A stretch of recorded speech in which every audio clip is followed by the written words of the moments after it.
Please be seated.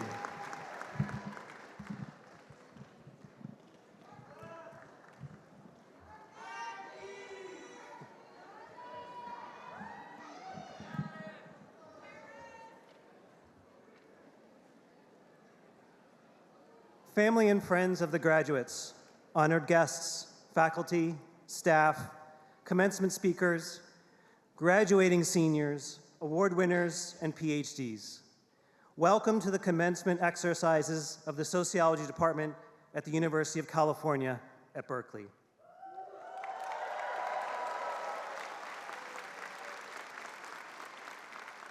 My name is David Harding, and it's my privilege and pleasure to be the chair of the most fantastic sociology department in the world, the Berkeley Department of Sociology.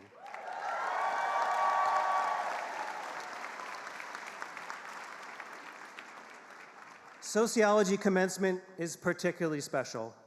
Many of our graduates are the first in their family to earn a college degree, which is a particularly momentous occasion for them and for their families.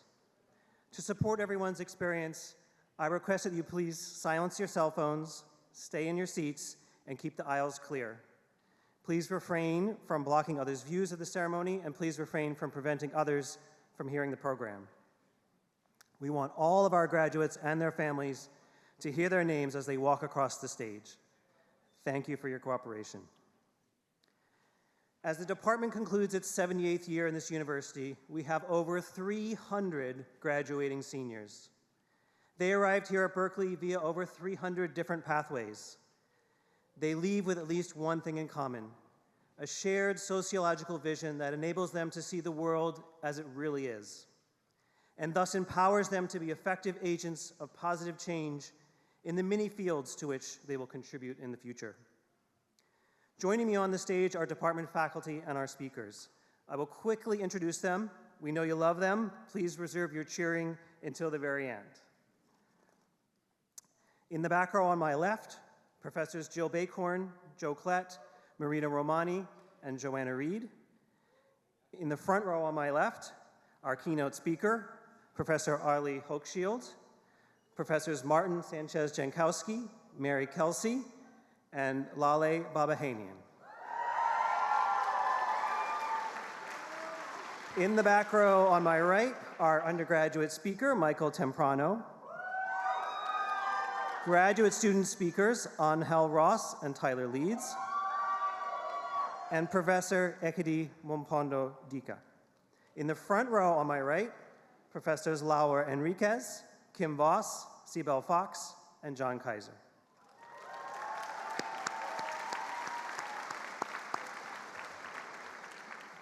Our department is renowned the world over for the accomplishments of our faculty and students. In recent rankings of both US departments of sociology and sociology departments around the world, Berkeley was again ranked #1.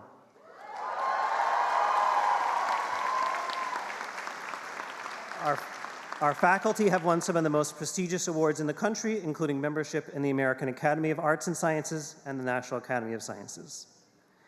Certainly the books and articles that our faculty write win major awards, but more important than the awards are the questions they ask and the careful research that they do that often challenges conventional thinking.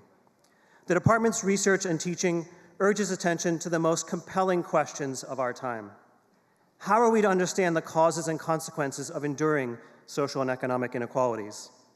The contemporary politics of immigration and the experiences of immigrants and their children. The rise of the massive US prison system and its disparate consequences for different individuals, families, and communities. Changes in the labor market and the shift to ever more precarious types of work. The effects of new social media on real-world social organization. How gender is changing in the 21st century. The housing crisis and gentrification, the climate emergency, or the massive social movements and organized reactions to them sweeping the world. However, it is not only the research and accomplishments of our faculty that have brought renown to the department, it is equally the achievements of our students.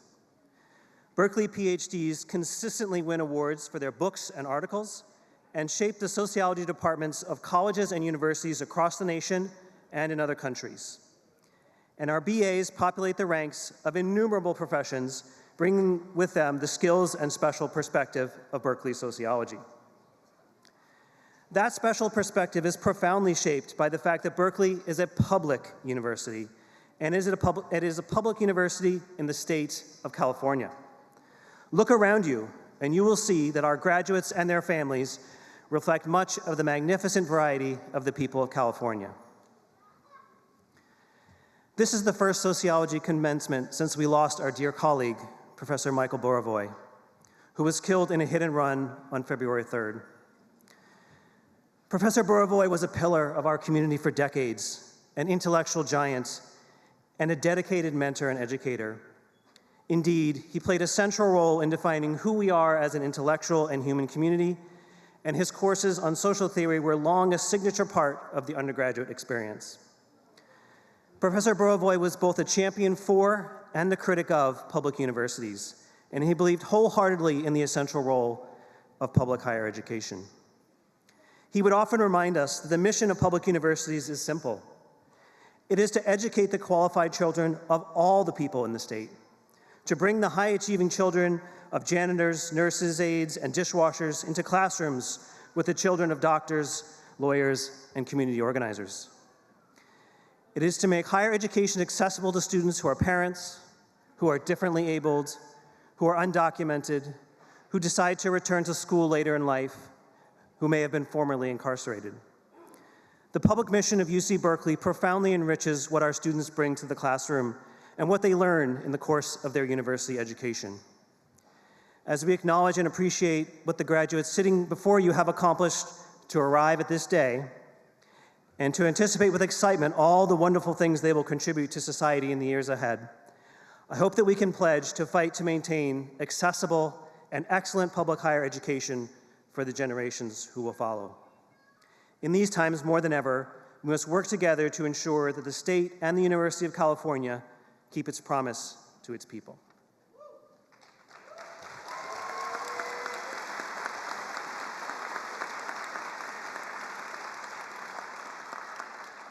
We begin the program with the undergraduate address. Our speaker today is Michael Temprano. Please join me in welcoming Michael to the podium.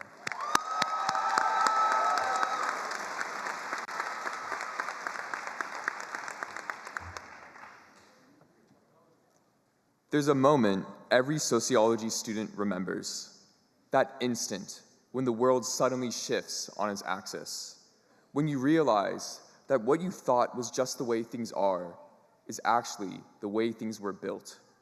When you see, perhaps for the first time, that our society, with all its inequalities, institutions, and assumptions, isn't a natural phenomenon, but a construction, one that is capable of reconstruction. This revelation doesn't just change what you know. It transforms who you are and how you move through the world. It makes you both more critical and more hopeful, more analytical and more empathetic, more aware of constraints and more attuned to possibilities. Distinguished faculty, honored guests, proud families and friends, and most importantly, graduates. You haven't just completed a course of study. You've developed a lens through which the invisible becomes visible. The individual connects to the collective, and the supposedly inevitable reveals itself as merely one possibility among many. When you first walked onto this campus, you may not have fully realized what it meant to study in the footsteps of beloved Berkeley sociologists like Harry Edwards, who taught us about the intersections of race and sports, Arlie Hochschild, who helped us understand emotional labor, or Robert Bellah, who examined the heart of American civic life. You entered an institution where Herbert Blumer developed symbolic interactionism, where Troy Duster challenged us on the bioethics of race, and where Michael Borovoy reminded us that public sociology matters. But now you know because you've lived it. You've survived all-nighters in main stacks. You've debated Marx and Weber over coffee at Free Speech Cafe. In research labs and community centers, you've witnessed how theory crashes into reality, sometimes confirming, often complicating, always illuminating. And yes, you've probably explained to at least a dozen relatives what exactly someone does with a sociology degree. And for the relatives here today who are still wondering, the answer is everything.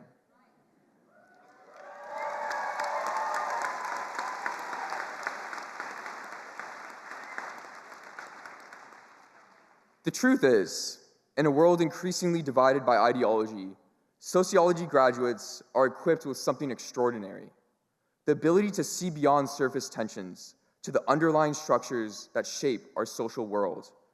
While others see chaos, you see patterns. Where others see inevitability, you see opportunity for change.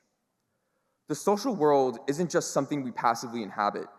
It's a dynamic construction site where we all serve as architects, building and rebuilding society through our daily actions and inactions. The structures feel solid, immovable even, until we recognize the blueprint in our own collective hands. That's when we realize, if we have the blueprint, we can rebuild it. Or you can imagine society as a vast, intricate tapestry. Most people only see the finished design, the patterns on the surface, the colors that catch the eye. They admire or criticize what they see, but rarely question how it was woven or who selected the threads. But you, as sociologists, have learned to turn the tapestry over. You've studied the complex interweaving of threads, noticed which strands were deliberately made prominent and which were pushed to the margins.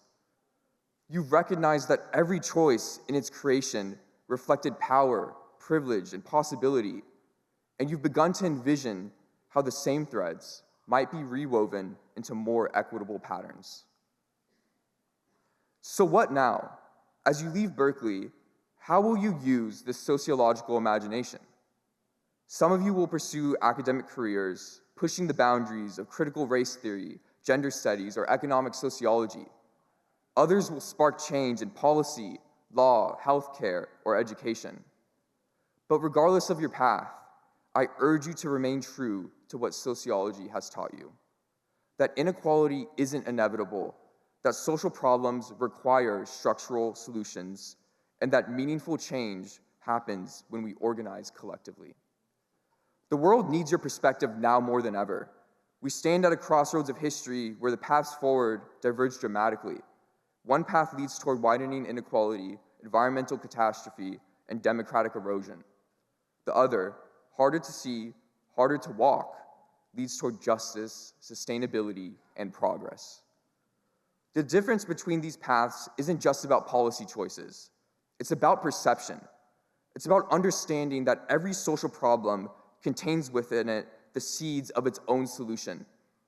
If only we can identify the conditions that allow those seeds to grow. To the families and friends here today, thank you. Your support made this achievement possible. Those late-night phone calls during moments of doubt, that unwavering belief in your graduates' potential, it all mattered.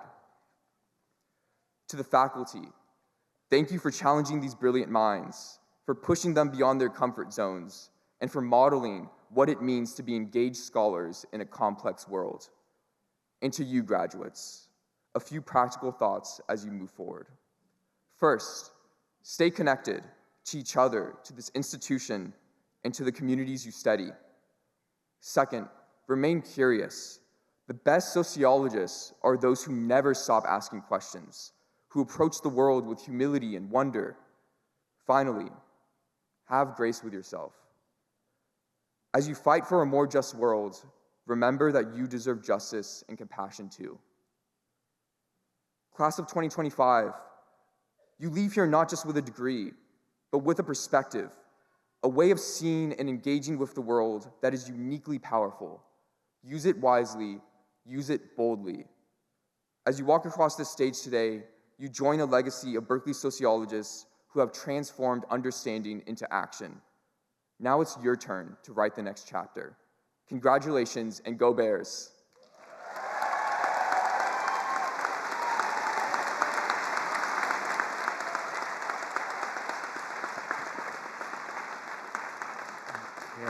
Thank you, Michael. And now our graduate student address will be shared by our two PhD graduates, Angel Ross and Tyler Leeds.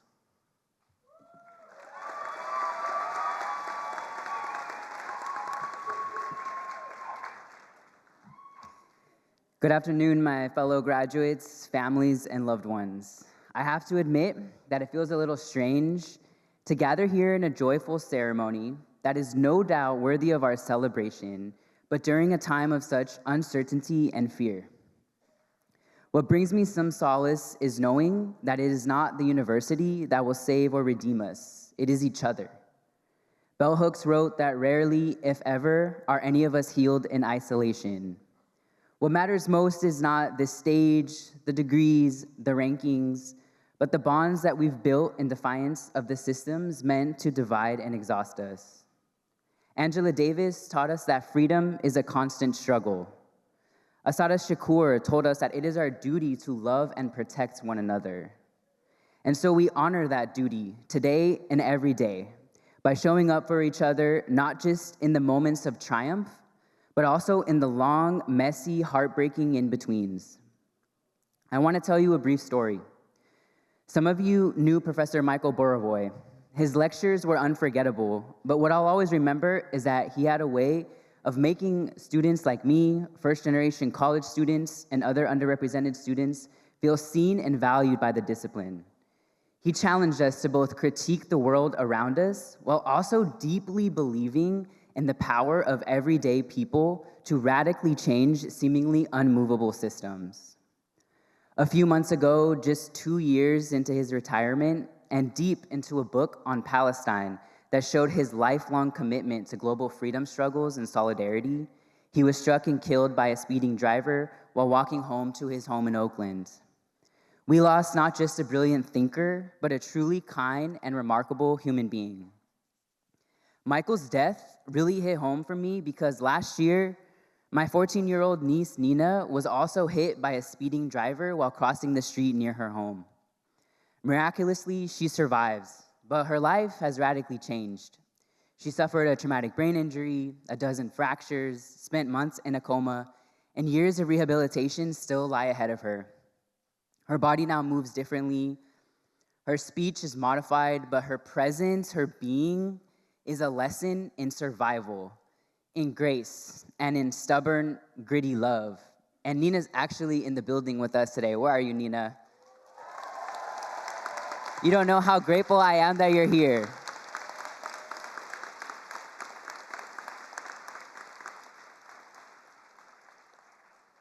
These stories aren't just personal, they're political, and they live at the intersection of the violence that we allow on our streets, in our cities, and through our policies, as well as the resilience of our communities.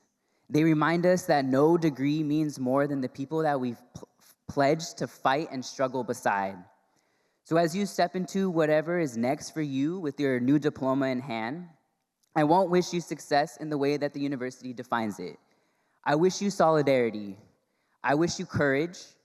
I wish you the kind of relationships that make survival possible and resistance worthwhile. Thank you, and never forget who your people are.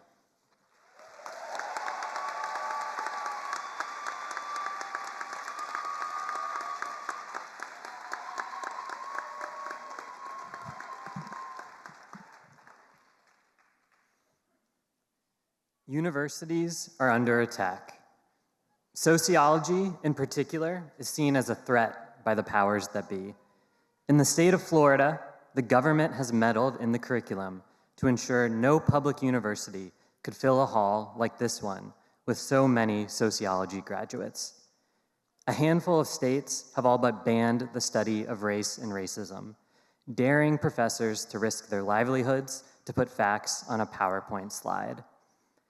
And now, behind these efforts leans the full weight of the federal government.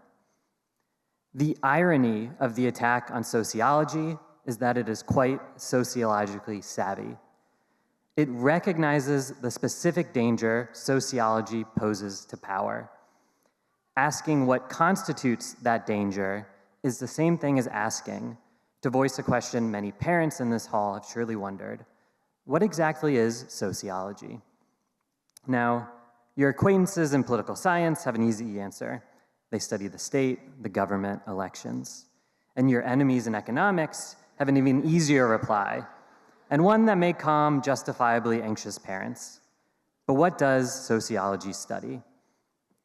Sociology studies the movements, organizations, and institutions that live outside and in between the state and the economy. Sociology studies civil society. Now, civil society sounds vague and a bit dry, but as the graduates know very well, it is anything but. Civil society is the beauty of Lake Merritt, speckled with blankets and barbecues. It is the bass that shakes the doors at 924 Gilman and the Ruby Room and White Horse at 1 a.m. Civil society is the UAW strike and the Berkeley Free Clinic. The particularity of sociology, what makes it dangerous to the politicians who drop bombs and the capitalists who starve with their fortunes, is that sociology is a science that measures the limits placed on civil society. These limits often materialize from the edicts of governments and the incessant demands of economies. But what makes our science a difficult science is that they can also come from within civil society.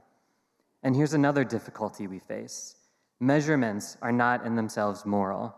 They can be used by the powerful to design even taller walls.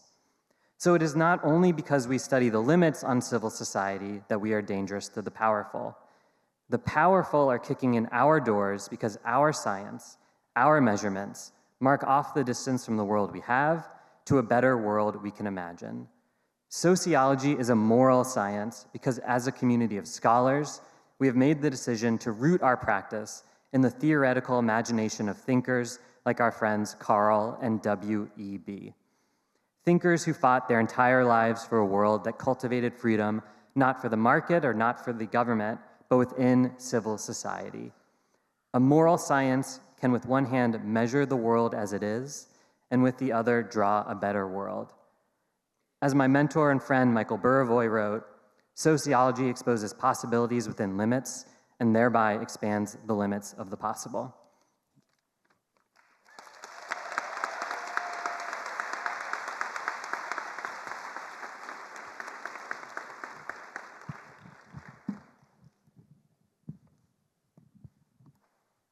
Thank you, Angel, and thank you, Tyler. And now it is my pleasure to introduce the keynote speaker, Arlie Hochschild. Professor Hochschild joined the Berkeley Sociology faculty in 1971, becoming one of its first female professors. She has long studied the role of emotions in social life, from the family to the workplace to politics. I personally remember reading her book, The Second Shift, in my own Introduction to Sociology course, a course that got me hooked on sociology as a college freshman. Professor Hochschild is the author of 10 books, and over half a century into her career, her work remains essential for understanding contemporary society. Her two most recent books shed light on recent changes in US politics. Strangers in Their Own Land, Anger and Mourning on the American Right, is a New York Times bestseller and finalist for the National Book Award. Her 2024 book, Stolen Pride, Lost Shame, and the Rise of the Right, was chosen by Barack Obama as one of his 10 favorite books of 2024. I can think of no one better to help us to make sense of this current moment in our history. Please join me in welcoming Professor Arlie Hochschild.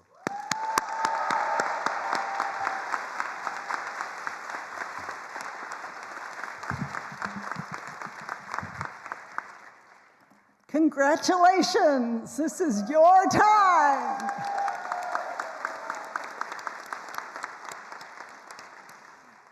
And not just the graduates, but everyone here who has made this happen. Parents, grandparents, friends.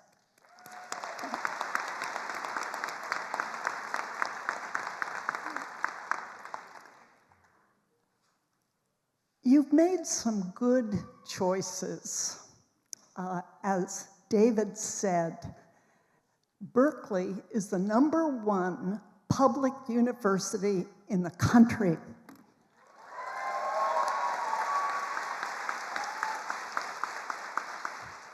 And let's not forget, let's celebrate the word public available to everyone, training us to serve everyone, public.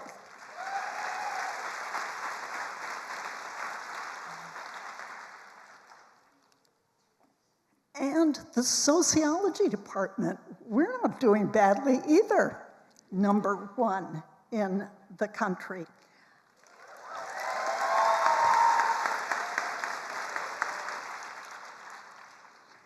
So Berkeley has produced 37 winners of the Nobel Prize, 223 Olympic medalists. It's #1 in a public university for founding startups. So I was wondering, what sort of things have sociology graduates started up? Martin Luther King used his sociology major to start a national civil rights movement in the United States.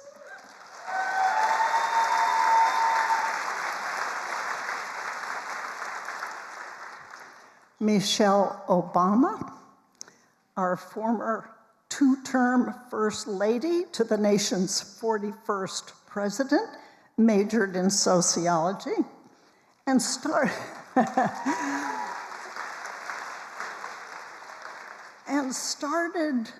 her startup was to model a professional woman and compassionate world citizen. And sociology is bipartisan, by the way. Did you know that Ronald Reagan was a sociology major? More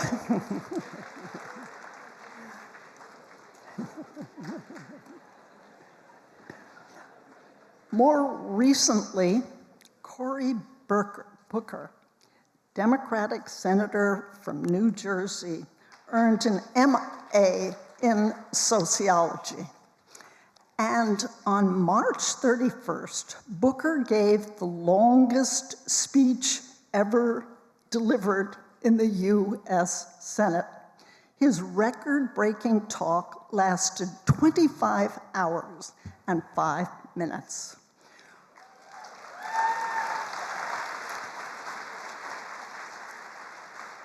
When newscasters asked Cory Booker how he developed the stamina he needed to talk for 25 hours and 5 minutes, he answered it was his experience as a high school athlete.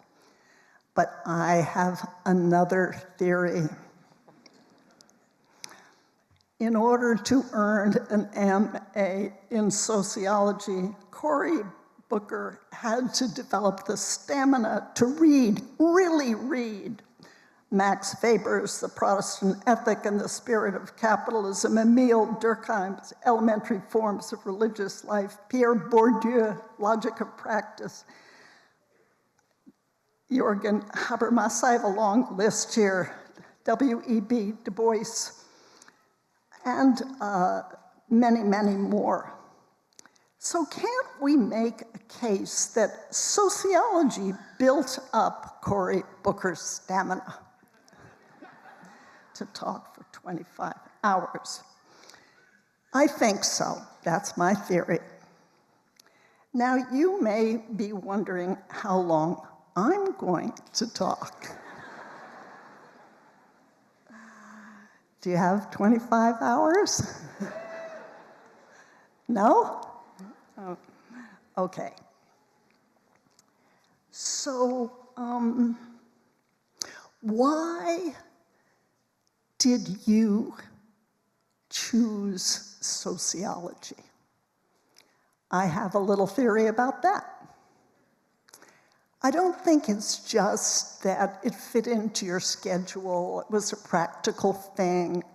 No.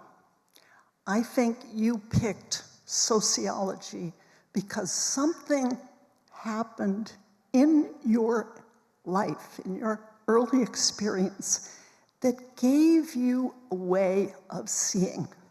You already had it, and you wanted to develop it. Let me tell you what happened to me. how I developed what I would call an outsider's eye. I didn't always have it. When I was 11 years old, I had a mom and a dad and an older brother and a dog and a cat, and we lived in a rented house in a middle-class neighborhood, and I went to a public middle school in Silver Spring, Maryland. All of which seemed to me average normal. I dressed, I thought, average normal. I spoke average normal. I played together with pals who seemed to me average normal in what I imagined to be an average normal neighborhood in an average normal world.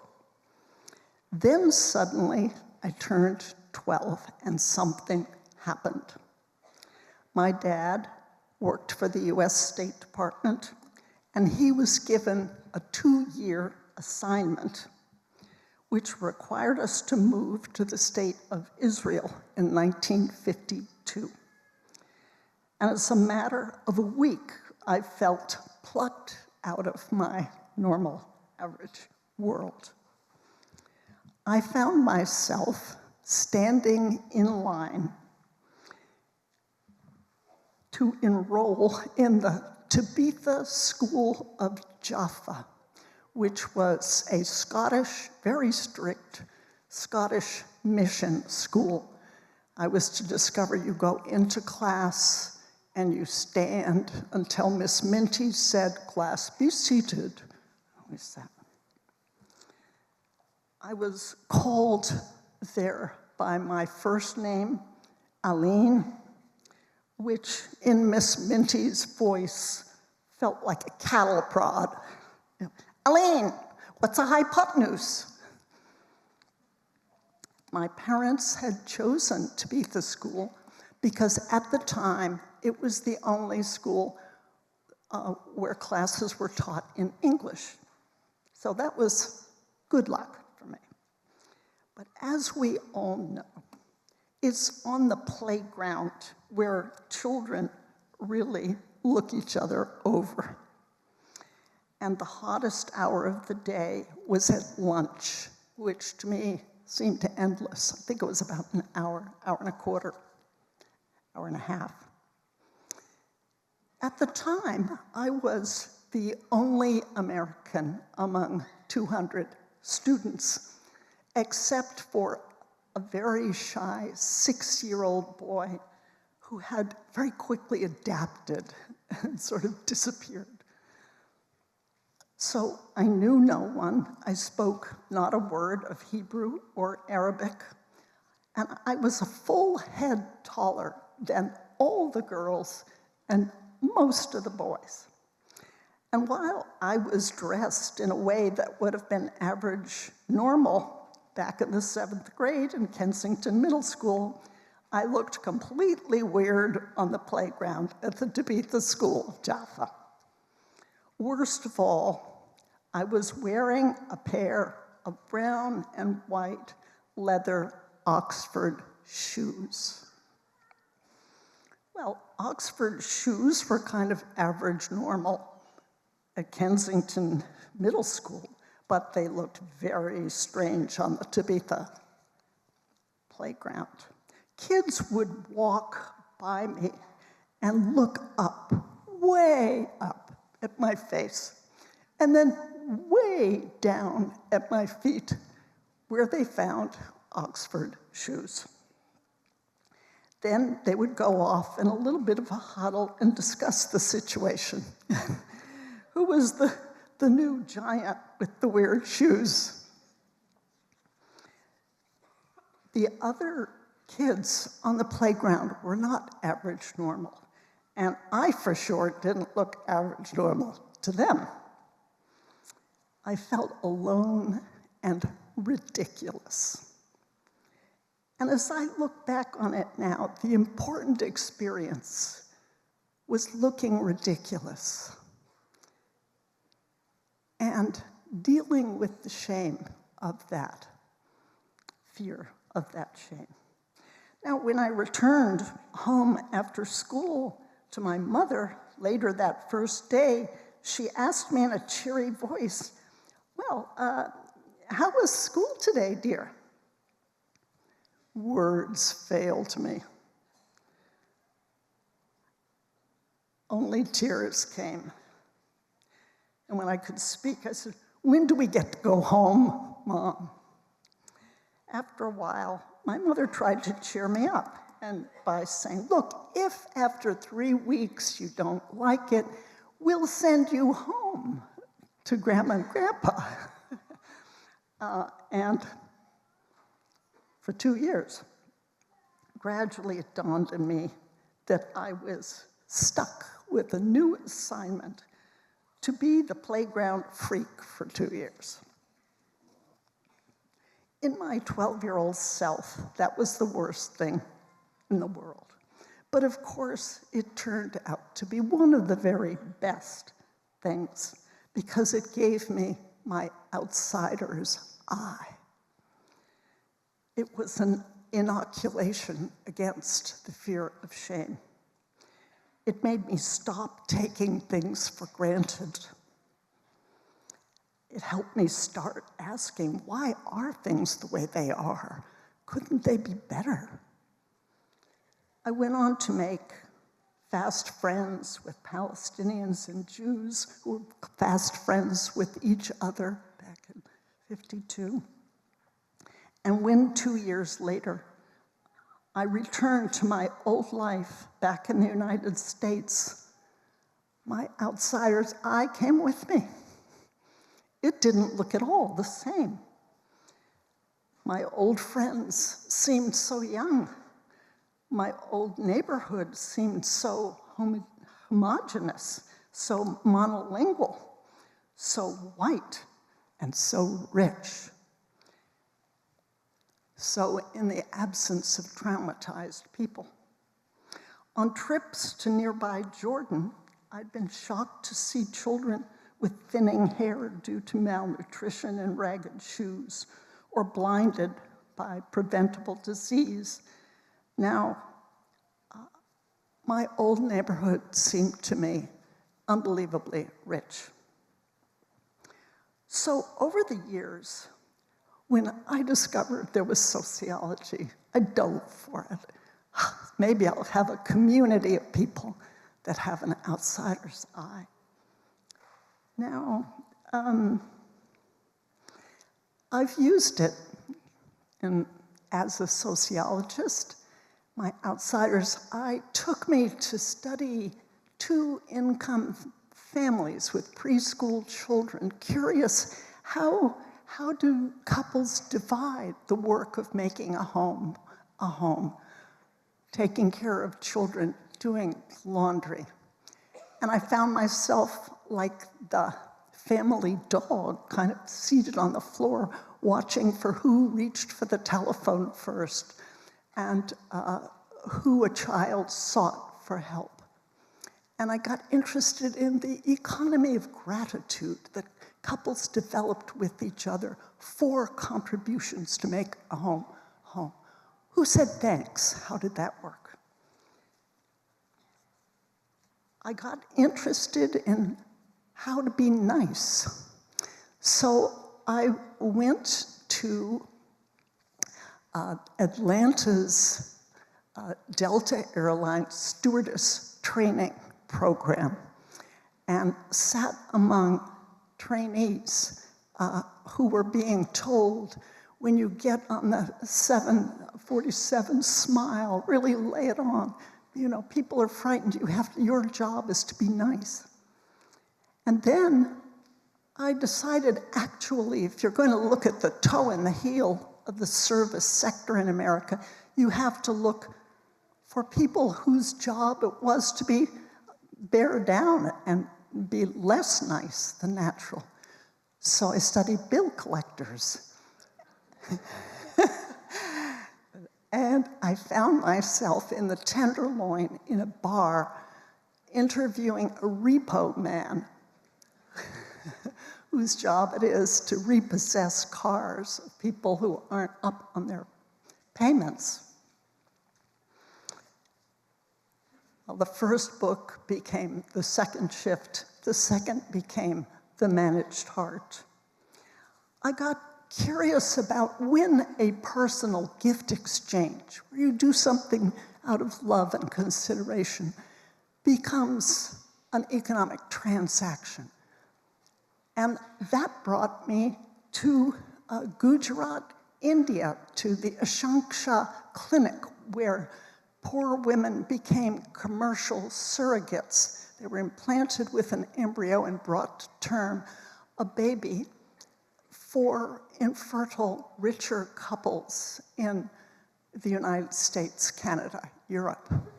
How did that work? And that became the outsourced self. I found myself in a boat fishing with a MAGA Republican in southern Louisiana because I got curious about how people in one of the most contaminated regions in the world were opposing the regulation of contaminating companies that produced strangers in their own land. Most recently, I found myself walking through a hillside cemetery in rural eastern Kentucky and opening an unlocked door in a small empty church with a man who believed God had sent us Donald Trump. A man I'm in touch with still. That became stolen pride, loss, shame, and the rise of the right. Always with me since 12 has been the outsider's eye. But along the way, I've realized that just looking at our world with detachment is hardly enough. We have to add empathy. We have to have desire to really know the experience of another, step in their shoes, and discover what for them has been an Oxford shoe. All along the way, I actually also discovered that sociology was a lot of fun.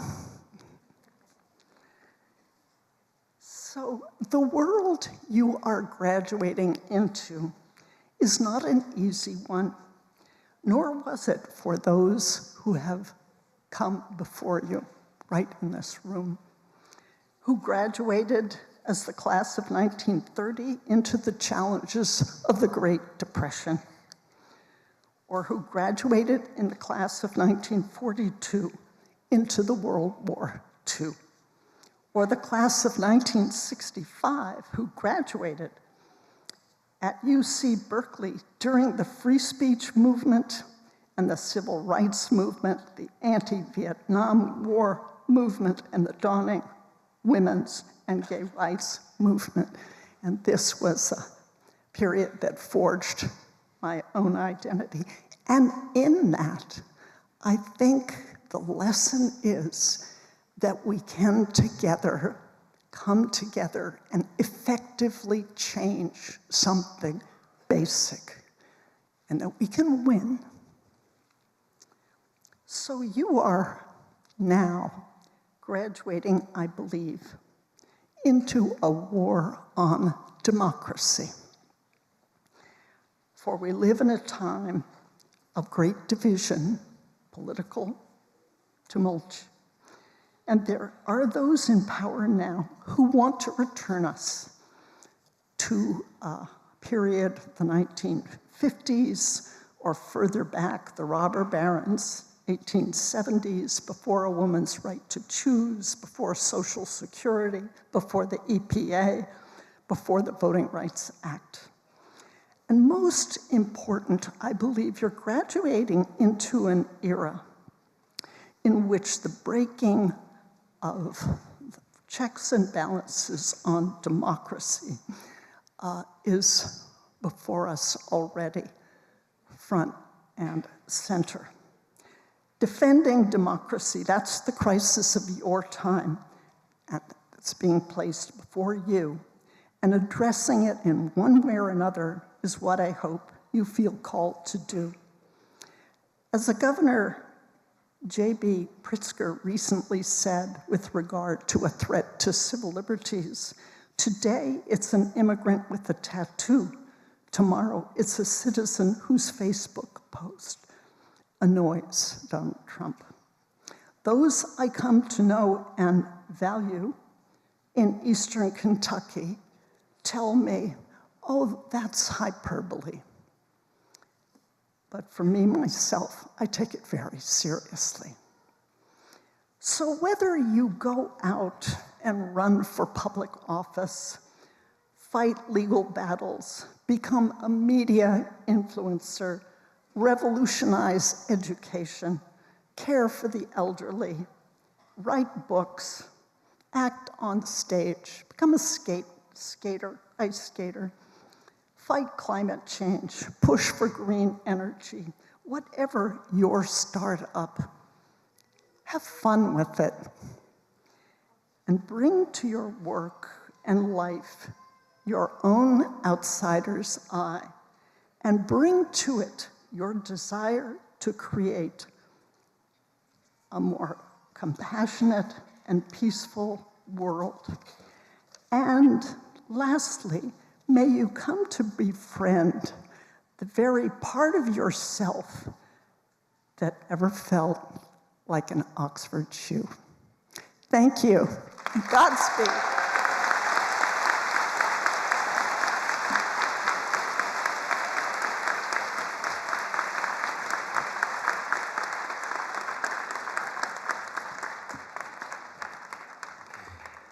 Thank you, Arlie, for that powerful and inspiring address.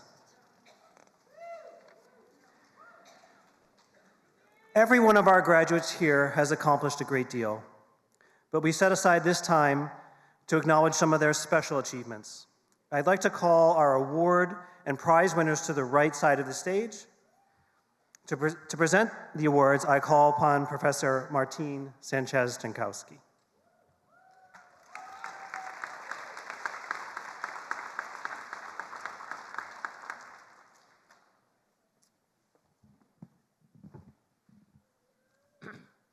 This is the department citation. Each year, the department honors an outstanding graduating senior for overall accomplishment in sociology. This is the highest award we give to an undergraduate student. The committee looks especially at the paper or thesis submitted by qualified students, but also looks at general scholarship and demonstrated excellence throughout the student's entire career at Berkeley. This year's winner is Michael Temprano. Michael,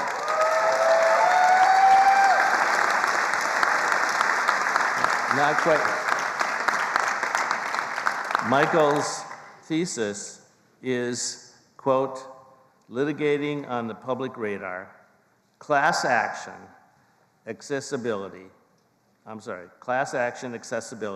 transparency in California's Northern District, close quote. Michael, please come forward and receive your award.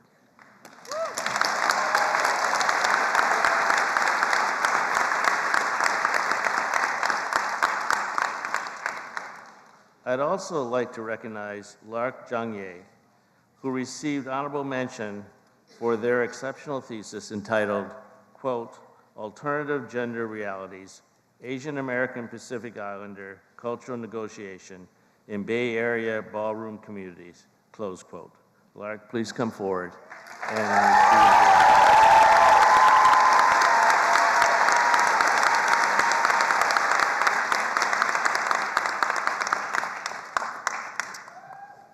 Each year, we also give prizes for academic work by graduate students in our department and honor the winners at graduation. In addition to the prestige of recognition, these prizes include a modest stipend. Now first for the Herbert Bloomer Prize. This prize is given annually in memory of the founder of our department, Herbert Bloomer. It is given to the best paper written in the field of Professor Bloomer's interests, which included race, collective behavior, and symbolic interactionism. This year's winner is Nadia Almasaki for her paper entitled, quote, Internalized Political Repression, Legacies of Authoritarianism in the US-based Syrian Diaspora during the Arab Spring. This paper beautifully captures the spirit of Bloomer's work by showing how people's early experiences with authoritarian repression shaped their emotions, sense of political possibility, and their willingness to act. The committee was very impressed by Nadia's careful analysis and creativity in bringing symbolic interactionism into conversation with the emotion and political realities of diaspora life today.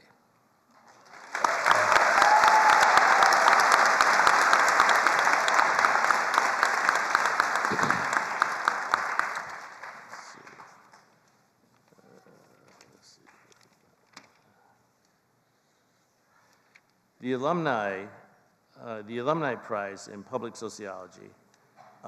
This is the sociology graduate students at Berkeley have long been, as everyone knows, renowned for using their research skills and intellectual energy to address public concerns beyond the confines of the academy. The department has a special prize to recognize these efforts. The Berkeley Alumni Prize for Public Sociology. The selection committee received an excellent set of submissions and chose to give the award to Galeb Utosh.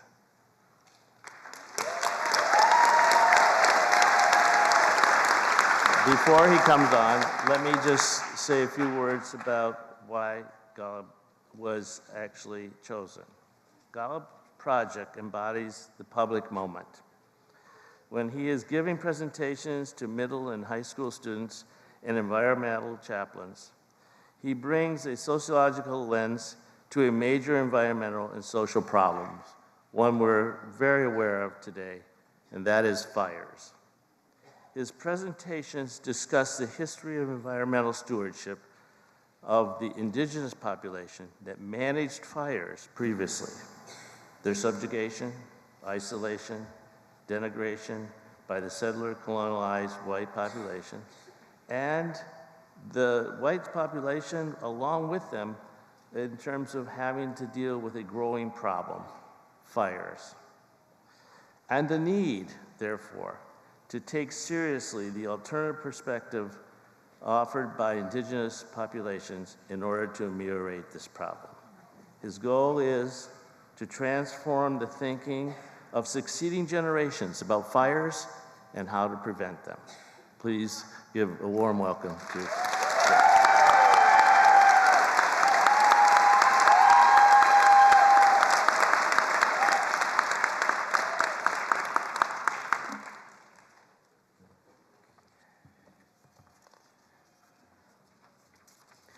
Thank you, Professor Sanchez-Jankowski.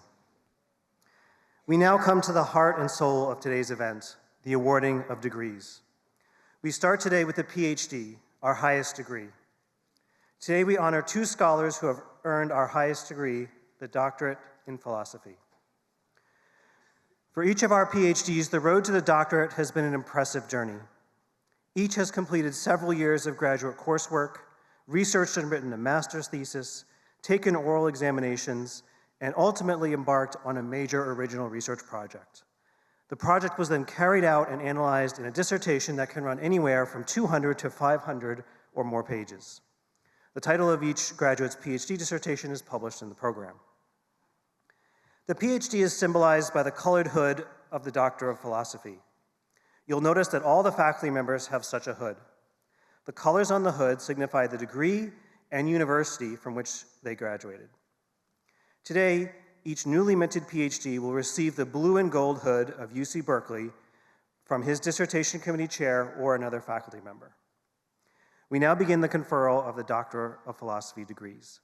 Will Tyler, Angel, and Jose please stand to my left on the stage? Professor Laura Enriquez will hand out the scrolls. Our first recipient is Tyler Leeds. His chair is Professor Michael Borovoy. He will be hooded by committee member Professor Kim Voss. The title of Tyler's dissertation is The Politics of Historical Production, Bourdieu, Hall, and Du Bois on the 1619 Project.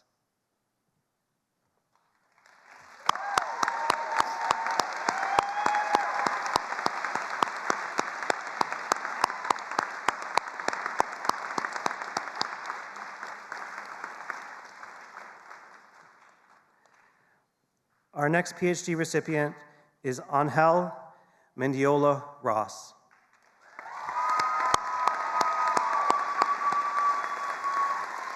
Professor Cybelle Fox is the dissertation chair. Angel's dissertation is titled Big House on the Block, Race, Space, and the Carceral Transformation of the Urban Landscape.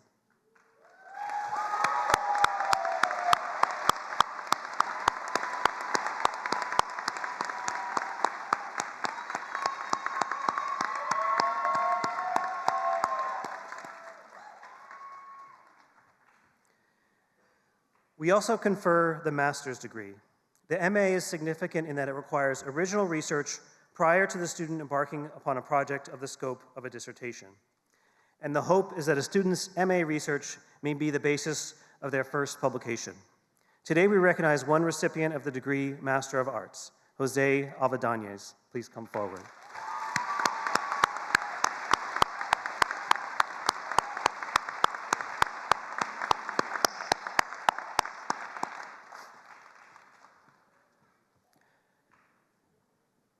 And now it is the turn of the undergraduates. I call upon my colleagues to assist in reading the names and distributing the scrolls. Professors Joanna Reed and Joe Klett will read the names of the graduating seniors. Professors Marina Romani and Jill Bakhorn will hand out the commencement scrolls. Professors Mary Kelsey and Lale Bebehanian will give out the gold cords to the honor students. We will be using the aisles for this part of the ceremony. Will the first row of candidates please stand and line up in the aisle to your right? Everyone else, please remain seated. It's important to keep the aisles clear.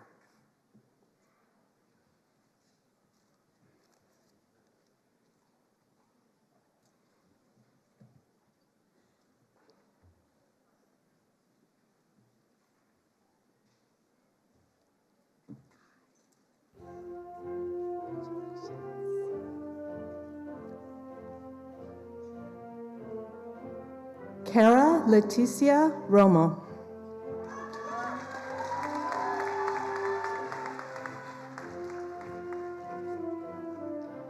Naiseth Guerrero.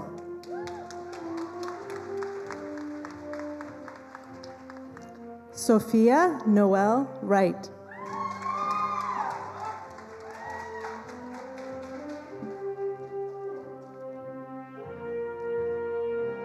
Noelia Isabella Barajas.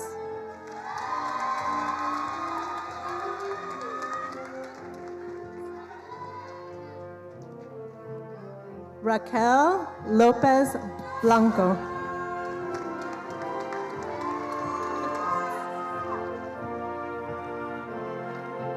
Yulisa Viane Flores Ibañez.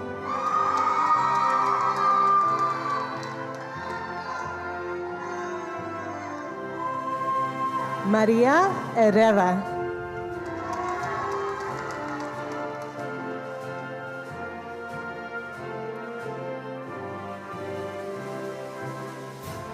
Saif Aldin Elbagal.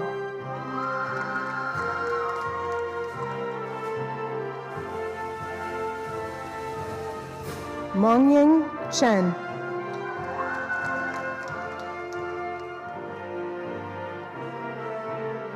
Binbin Wu.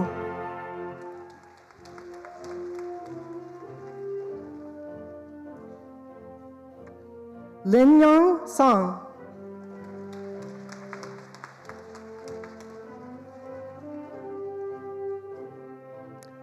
Stephanie Samano.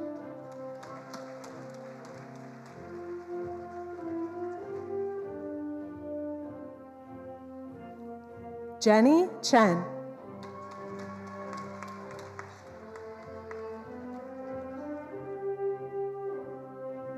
Tori Lee.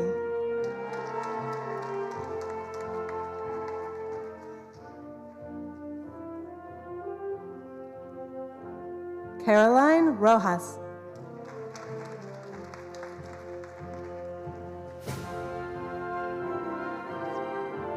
Kennedy Mason.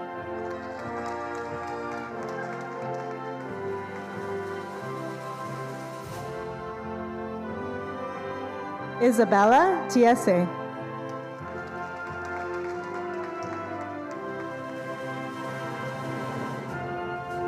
Leah Amaha.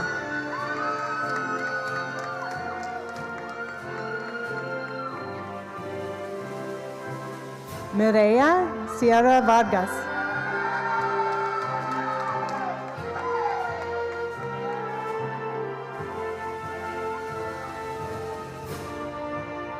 Delilah Devon.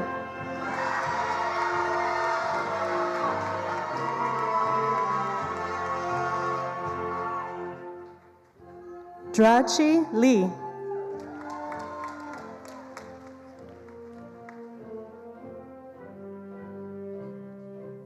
Qianchao Xian.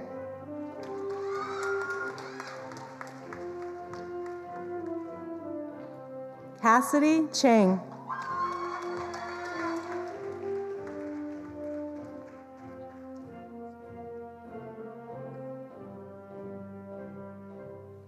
Clara Mangali.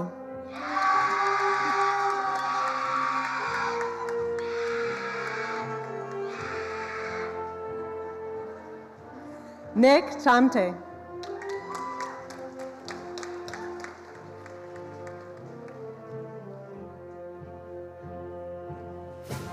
Tallulah Aurora Asordea Dubois.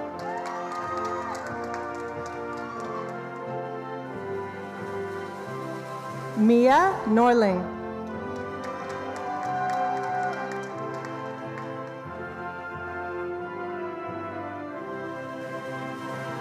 Leah Freeman.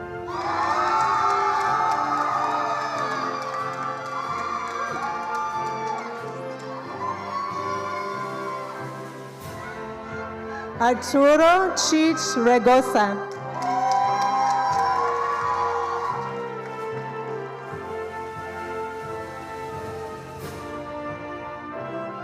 Kohi Suchitani.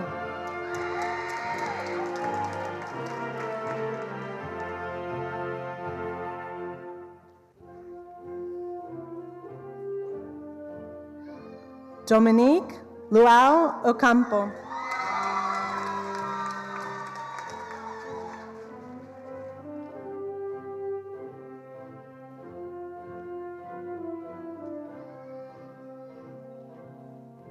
Vanessa Guadalupe Gonzalez. Mina.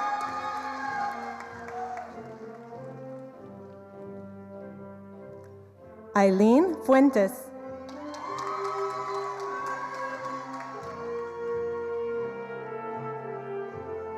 Dylan George Sampson.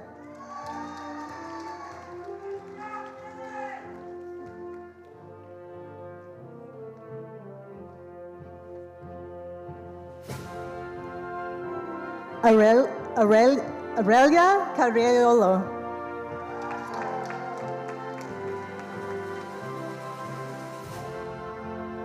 Alexandra Corona.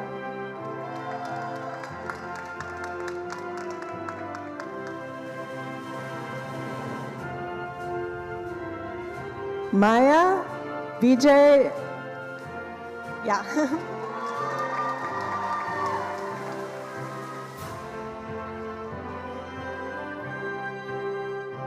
Itzel Perez.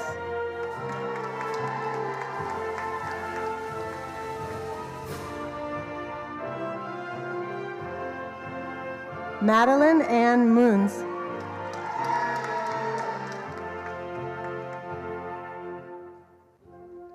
Danielle Richef.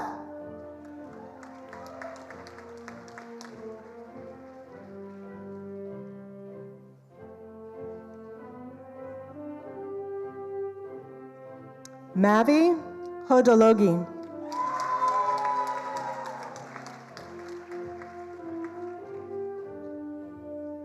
Andrew Zendejas.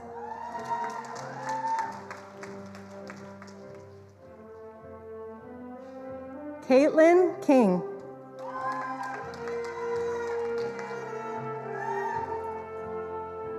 Olivia Stewart.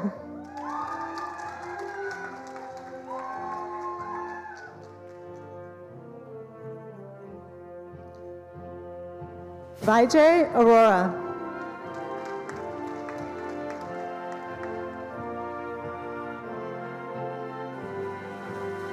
Miley Sittler.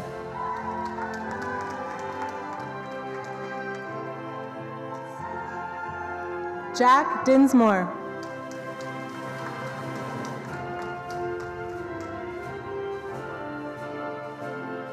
Claire Ann Judson.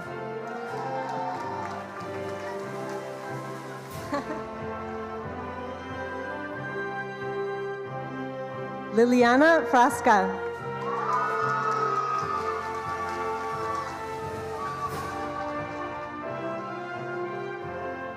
Alexa Munoz.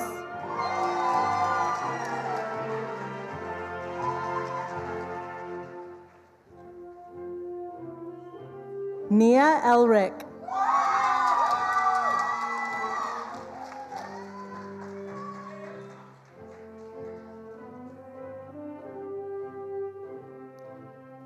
Maya Lo Chavla.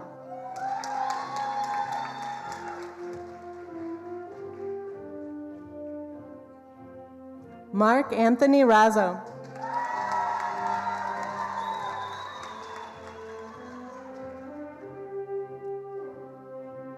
Chloe Loera.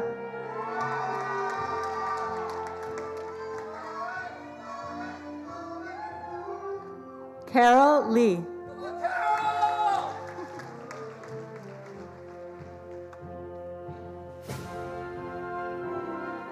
Kaylee Fung.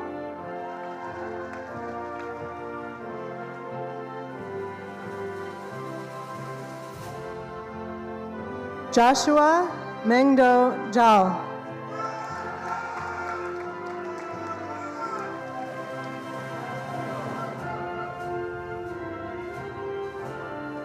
Rulin Liu.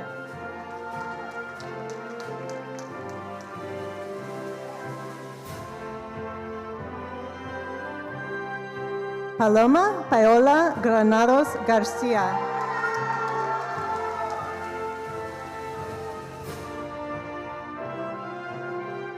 Caitlin Monica Subijanto.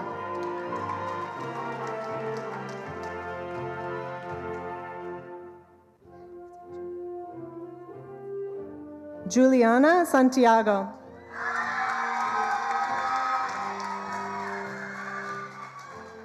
Sophie Everett.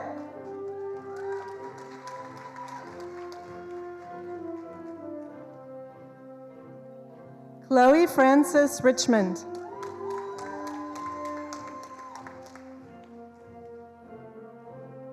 Amber Chen.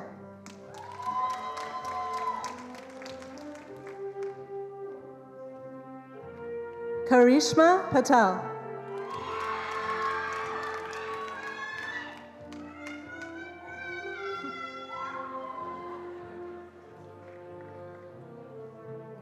Tegan Y.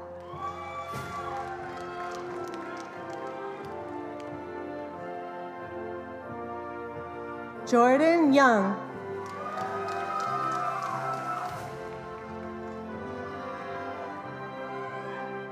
Byron Cardwell Jr.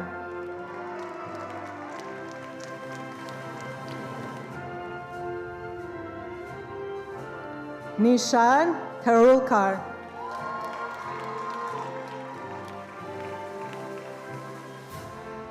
Christopher Park.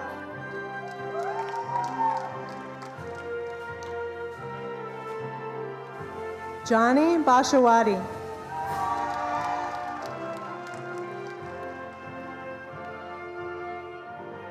Zacharias Abdoli.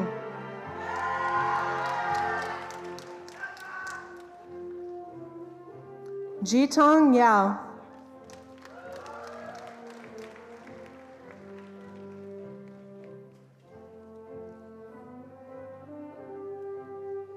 Daniel June.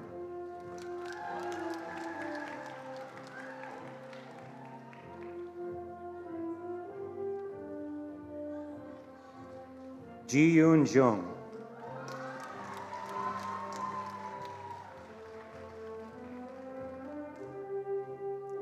Kayla Marfel.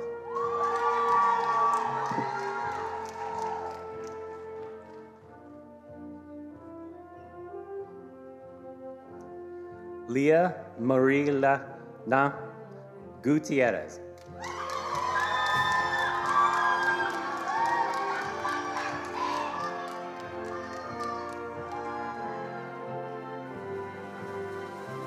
Anna Cecilia Benzel.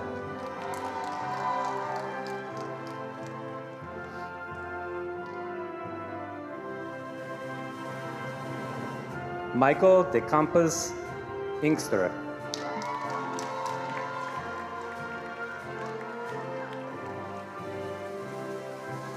Bao Vi Ton Nu.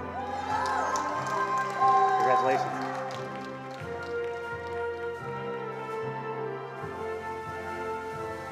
Vi Nguyen.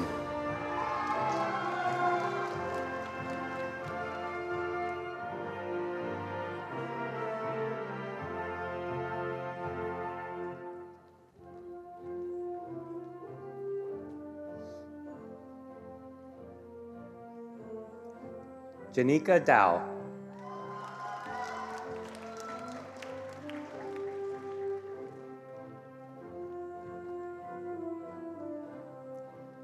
Su Min Cho.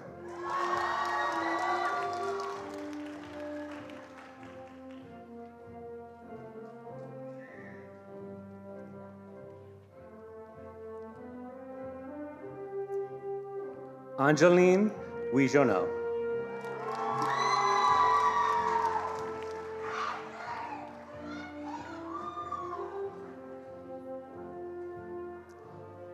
Denise Ordaz.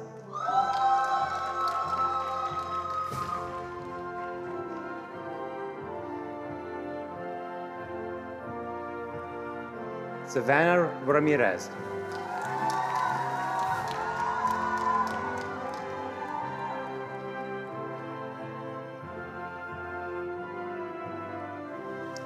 Yi Ming Wang.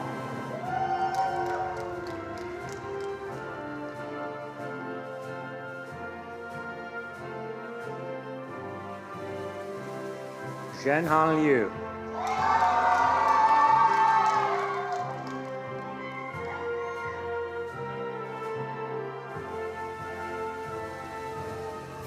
Sonia Raying Zhu.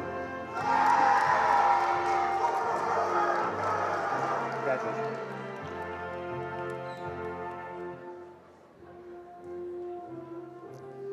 Gabriel Ariola.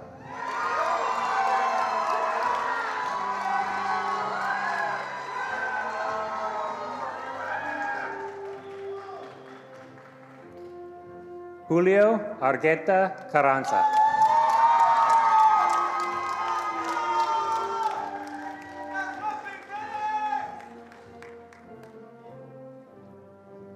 Jorana Romo Barrera.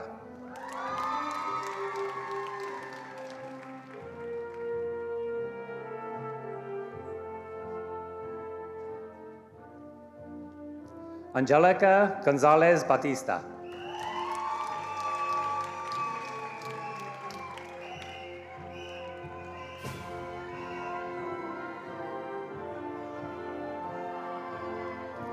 Edith Magana Guzman.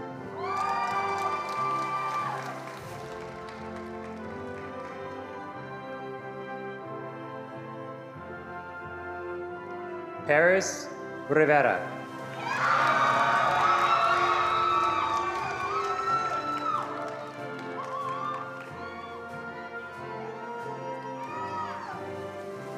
Catherine E. Nietran.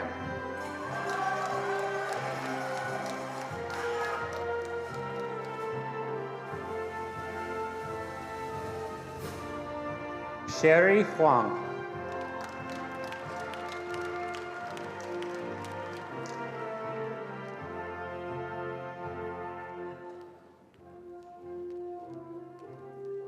Lily Barr.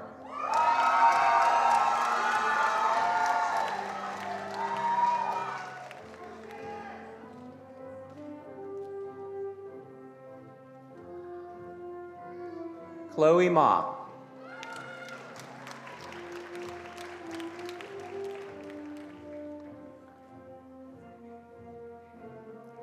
Parker McCarthy.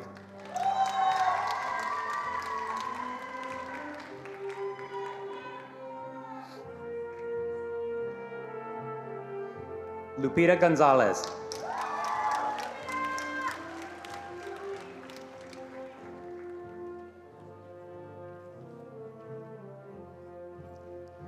Sarah Ihab Hassan.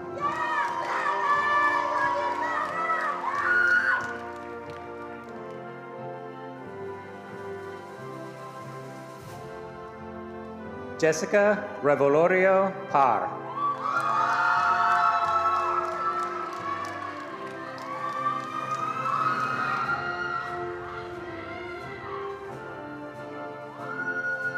Jeannie Sullivan.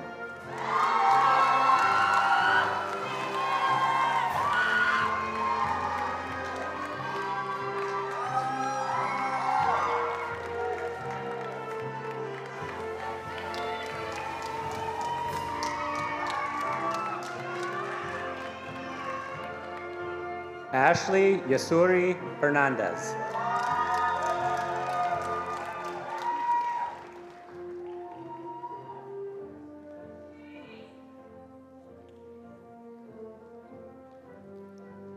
Mia Magana Kenley.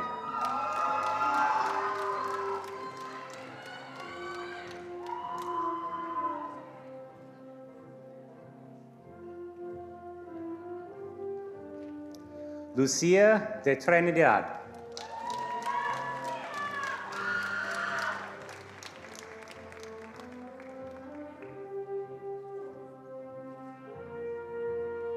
Jojo Pack.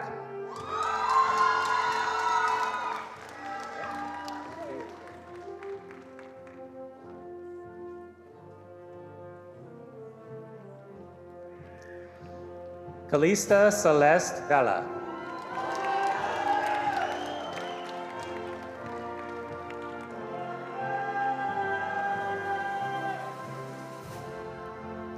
Sung-hee Sarah Hong.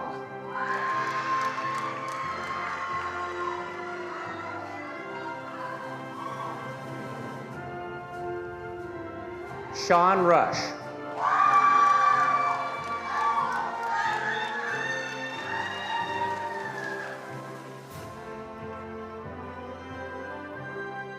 Melody Leopard.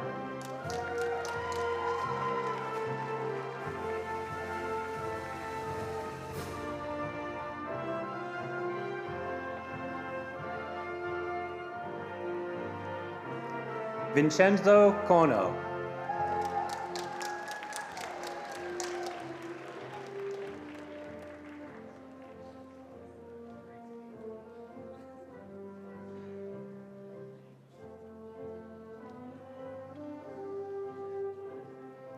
Kaylin Jackson.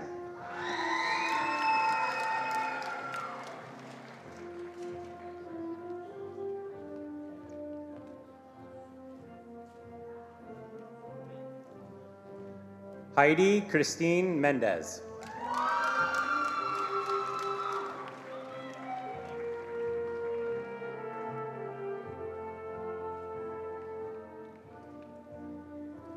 Sabina Kaur Dillon.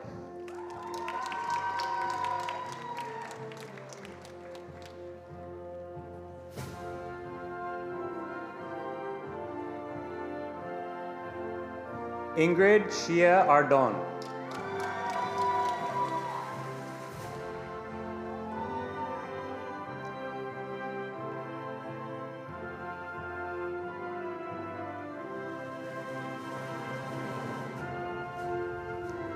Alexa Pautin.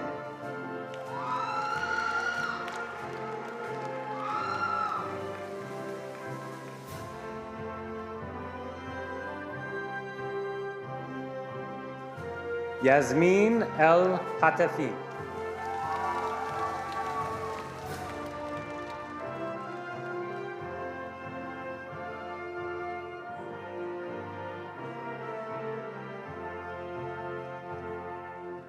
Sol Paulina Hariji.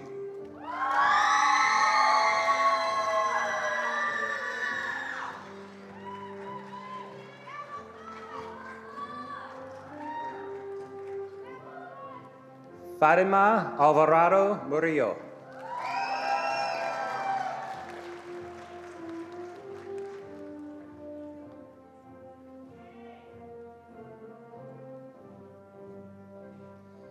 Genesis Martinez Ayola.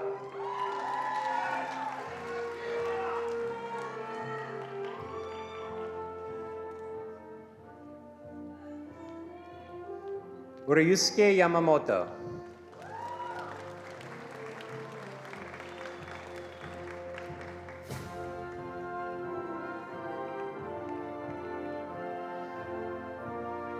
Montserrat Morales Navas.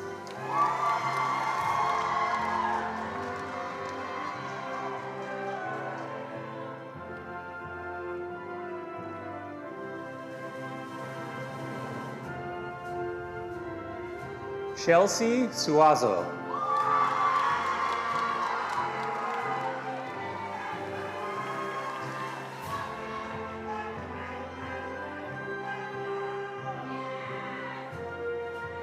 Fruzan Rajab Khan.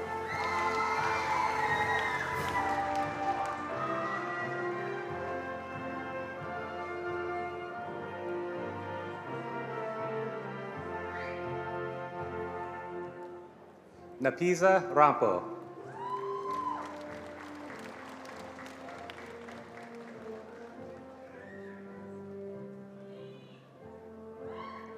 Lime Dewan.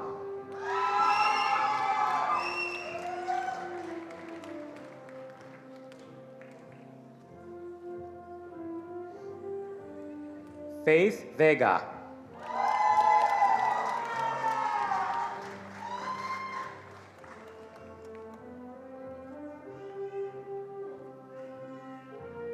Andrea Guzman Delgadillo.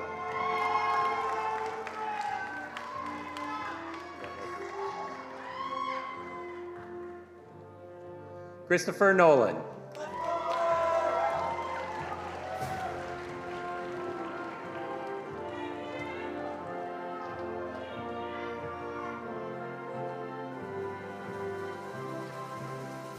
Charlize Mathis.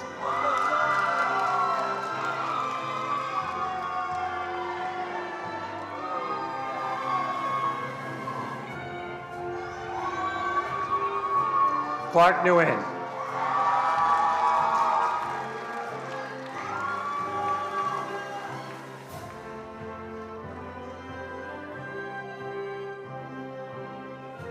Shaireen Lim.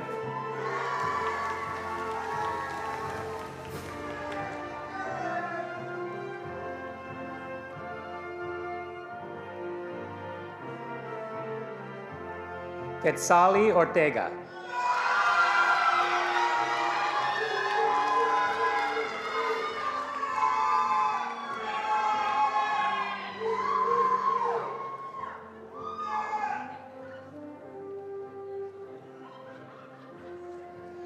Leslie Itzel Ibarra Nunez.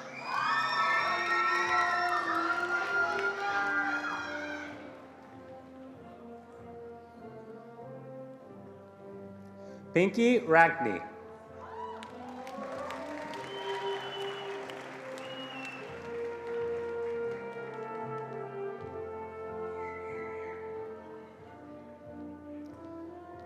Angie Quintero.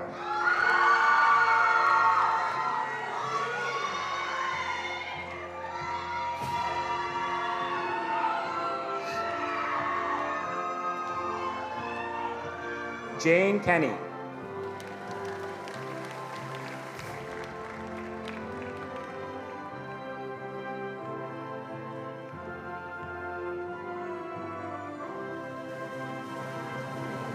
Adriana Lucia Cuevas Cano.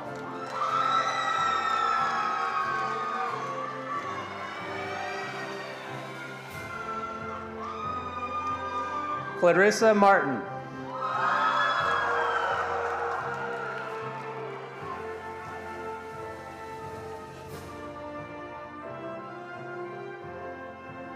Jessica Matthew.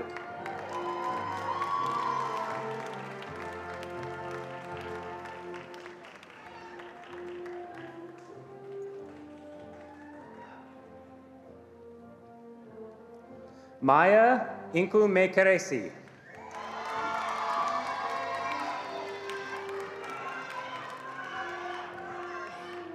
Pardon?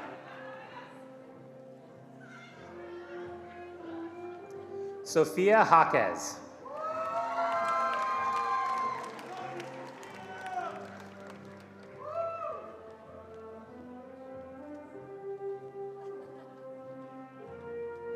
Gina Lizeth Valdez Cortez.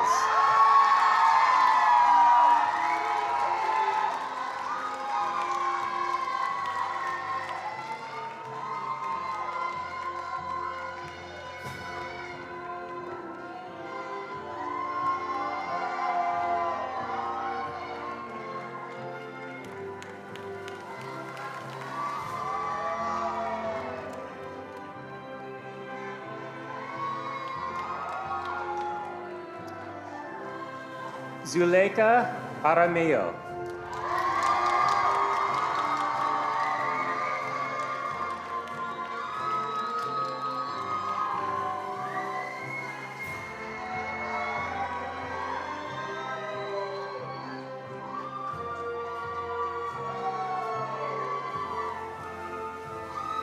Yanira Hernandez Galdamez.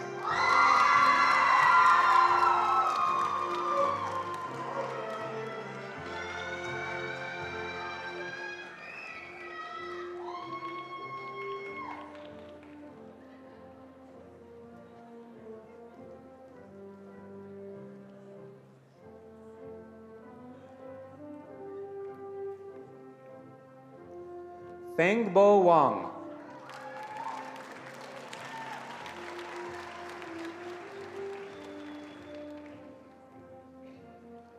Ben Wu.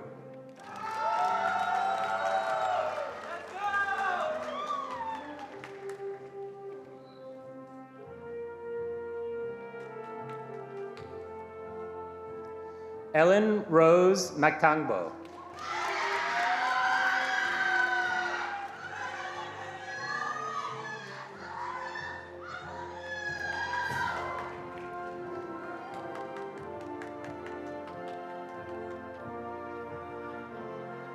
Francesca Veragnolo.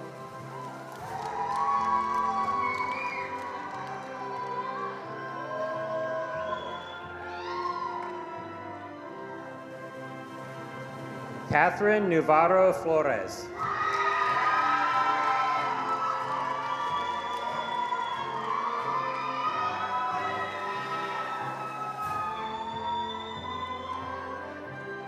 Alyssa Burek.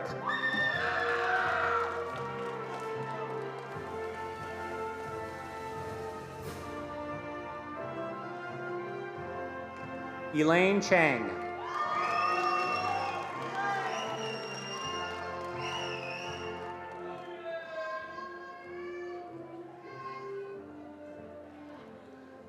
Zachary Dahlman.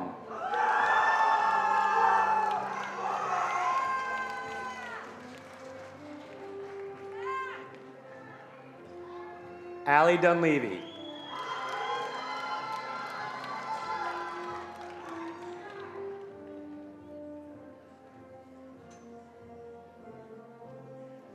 Catalina Rose Alcantar.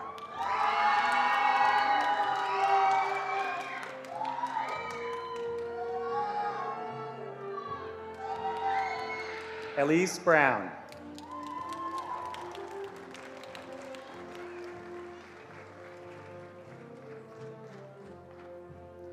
Kanisha Goyol.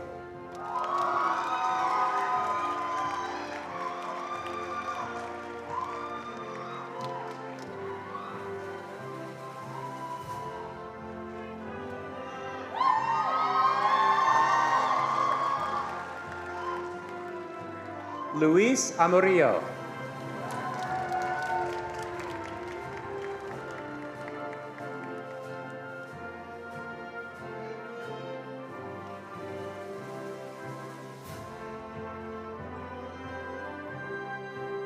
Grace Chu.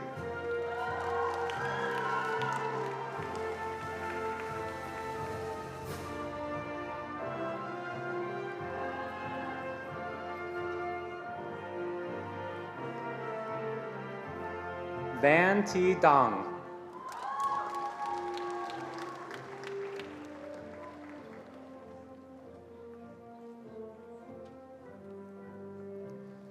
Kais Anwari.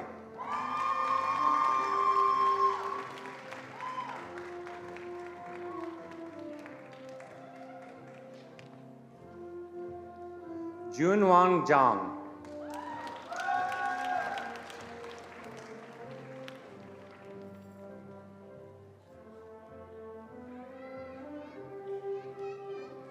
Shailene Odalis Zegal.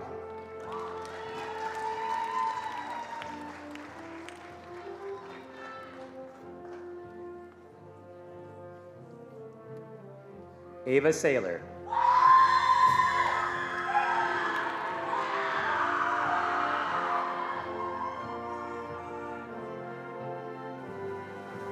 Lauren McKevitt.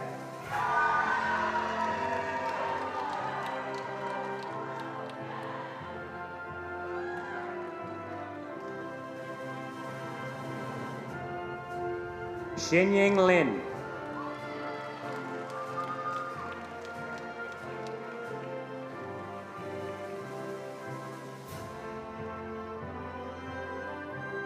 Unbi Janice Joe.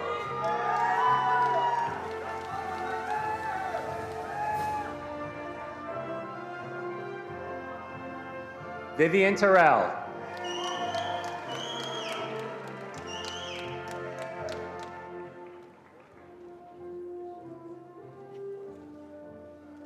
Ari Gupta.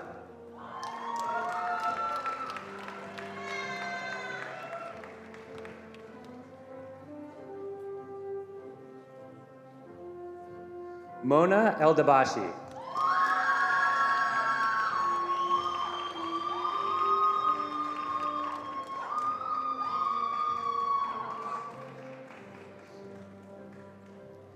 Elizabeth de la Asunción Rojas Perez.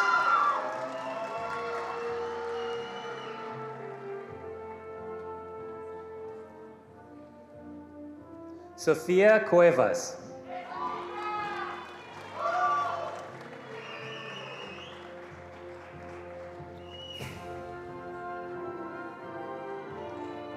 Janessa Jones.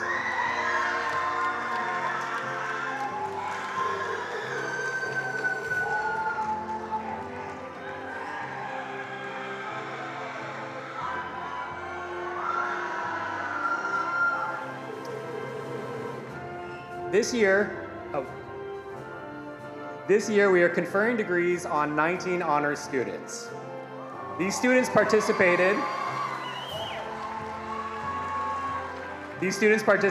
in a year-long honor course in which they conducted their own research projects and wrote up their findings in an honors thesis. Their instructors tell us these projects were fascinating and of high quality. Some have been encouraged to pursue publication of their work. These thesis titles are listed in the graduation program. I'd like to now invite honors instructors, Professors Mary Kelsey and Lale Bebehanen, to join me to award each honors student a gold honor cord for their accomplishments.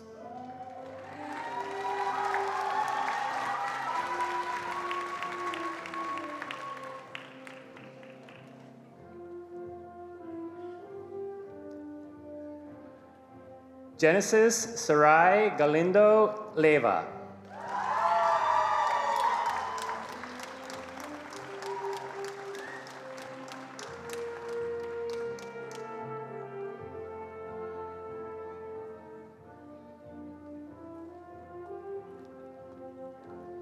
J. Eduardo Maitorena.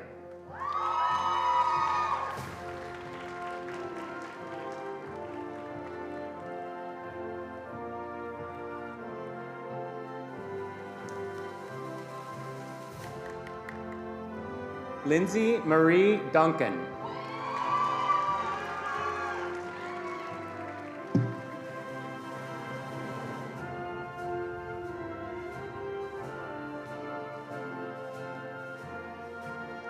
Carla de la Cruz Arcos.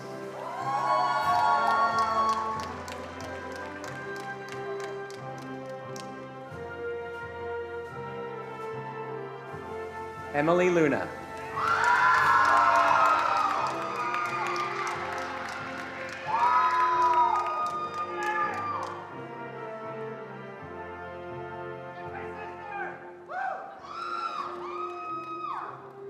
Kai Chitai Xiao.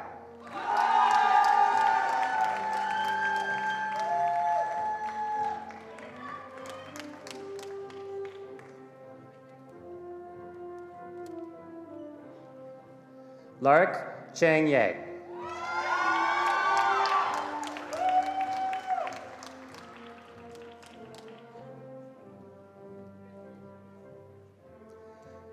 Jasmine Ma.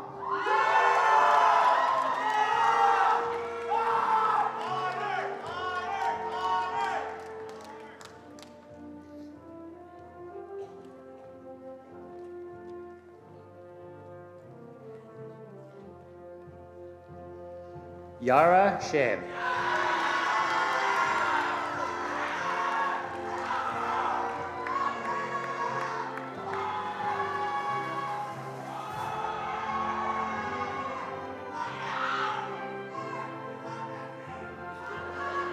Cara Ann Dowling.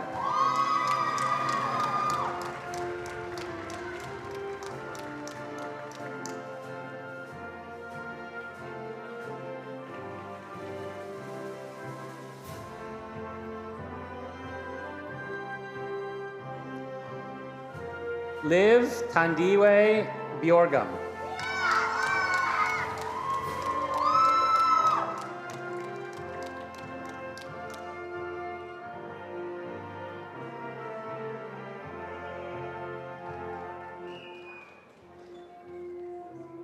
Sherlyn Chan.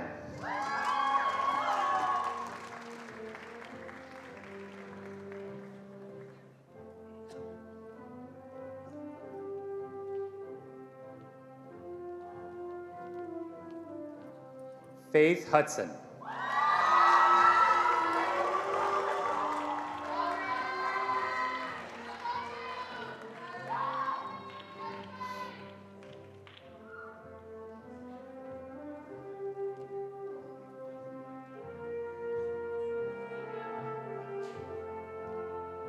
Alejandra Solorzano.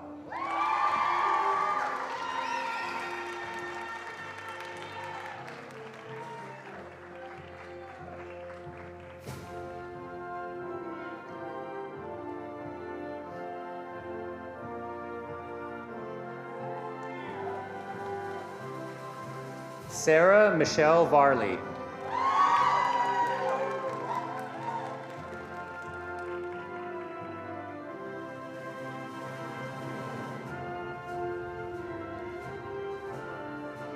Alfredo Alvarez Villapando.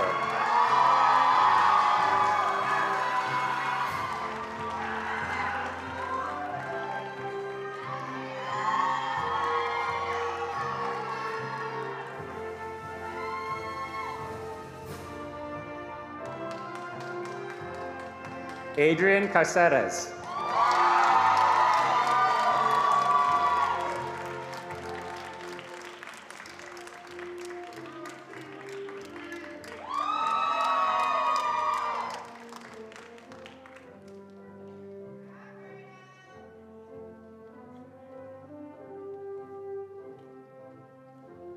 And Michael Taprano.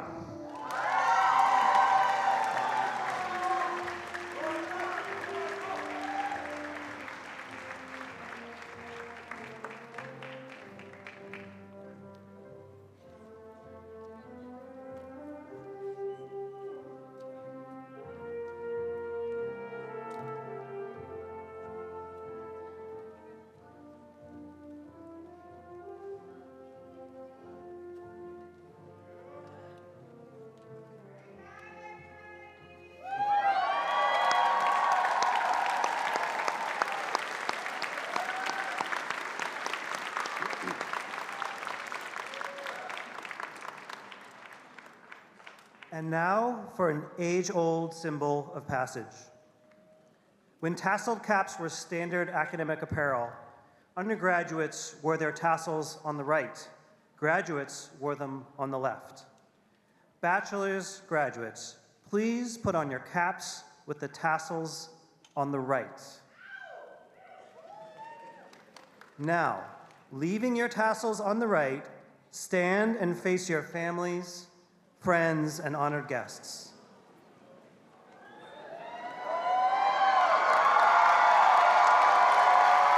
Switch your tassels from right to left now.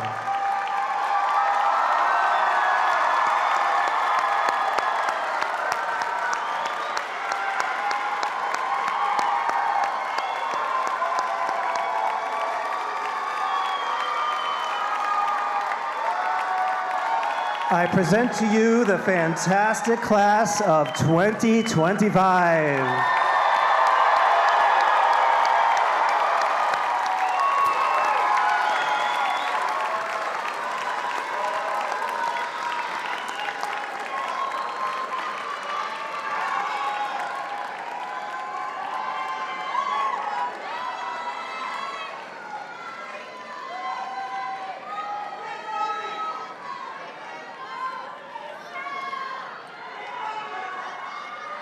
And now, to bring this momentous occasion to a close, I turn this ceremony over to one of our most beloved professors and the recipient of this campus's Distinguished Teaching Award, Lale Bebahanian.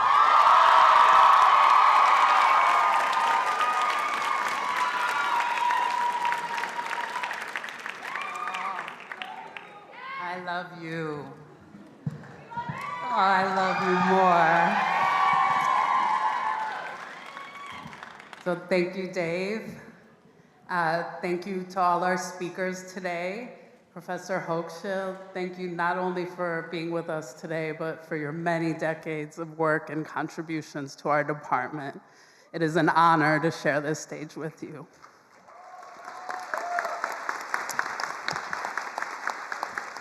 And thank you to our graduate student speakers, who I am now thrilled to address as Dr. Tyler Leeds and Dr. Angel Ross.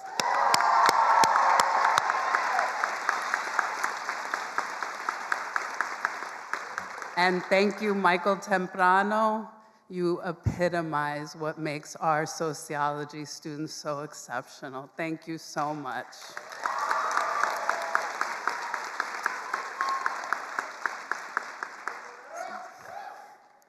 So let me begin by expressing how much it means to me to be standing here to conclude this ceremony. As others have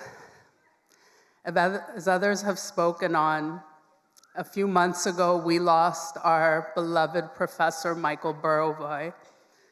And Michael gave these closing remarks for over 40 years. And he did so by always doing two things: expressing how deeply proud he is of you graduates, and acknowledging all the labor and love that helped you all make it here today. So I will try and fill his shoes in concluding this ceremony by acknowledging and thanking all the people who have invested their labor and love into making this day possible. Yes.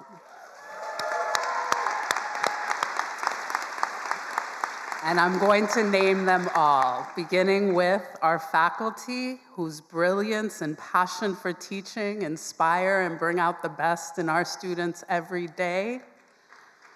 Yes. And just as crucial to our teaching mission are our graduate student instructors. Yes, your amazing GSIs. There is no overstating the absolutely essential role you all play in teaching our students and supporting them. And for that, we are so deeply appreciative. Thank you. So, when we all come together, We transform our classrooms into magical spaces where we dissect all the problems of the world and seek out better possibilities for a better future. But we can never take for granted that these magical spaces we create together exist inside a massive institutional bureaucracy. And their existence is only made possible by the work of our incredible staff who help us navigate and maneuver that bureaucracy every day. So I'd like to take a minute to acknowledge and thank all of our staff whose work may not always be visible to you, but without whom none of this would be possible. So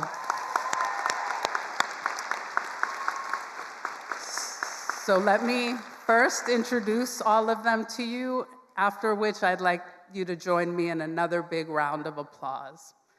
So beginning with our Director of Student Services, Ann Myers, who oversees so much of the work of our department, and always by her side, the great magician, Rebecca Chavez, who organizes our curriculum and schedules all our classes. And it's Erin Dubois, who maintains our computers, Holly Lay, who keeps our finances in order, Alina KC, who manages our department communications and events, Chantel Mitchell, who guides all our faculty through their academic personnel cases, and Tamar Young, who does a little of pretty much everything, supporting us all in countless ways. And it's Jenny Cornet Corrillo and her team, Louise Hahn, Shannon Buckley-Shackley, Emily Normil, and Bridget Lair, who run our globally renowned international program, bringing a rich diversity of international students into our classrooms and ensuring that the knowledge we share together here in Berkeley gets projected back with them all across the world. And of course, your beloved undergraduate advisors, Christina Rojas and Seng Saley. Christina and Seng deal with every crisis, concern, and challenge that arises for our students, personally watching over each and every one of them throughout their academic journeys. And it's Catherine Norton and Amy Asick who do that for our graduate students. It's all the support that they provide that makes this department, year after year after year, the #1 sociology program in the country. So these are all of the people that keep our department running smoothly on a daily basis, and they have all been working tirelessly on planning and organizing today's ceremony. So everyone, please join me in a round of applause to thank all of our wonderful staff.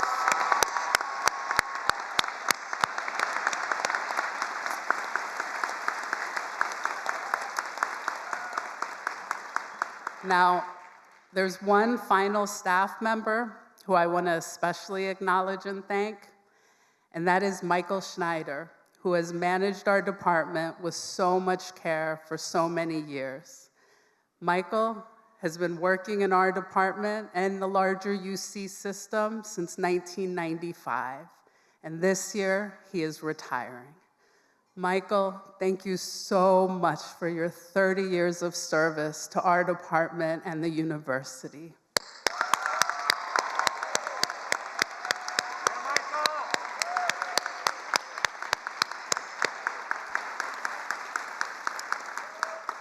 All right, so graduates, all of these people I've just named, all of us, we get up every day and we give our best. And we do so because we believe in you, because we believe there is no greater mission than helping to prepare you to go out into the world and not only succeed in it, but to succeed in changing it.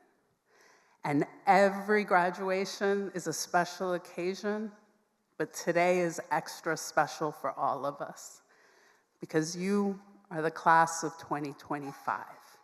And you have achieved something exceptional.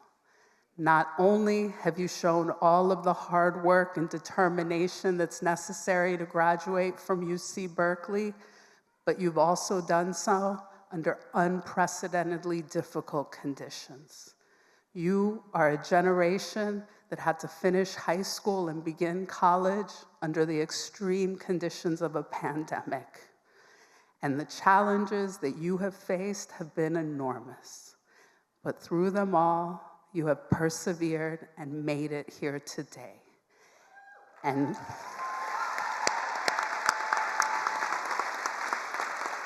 out of those extraordinary challenges, you've carved out extraordinary possibilities.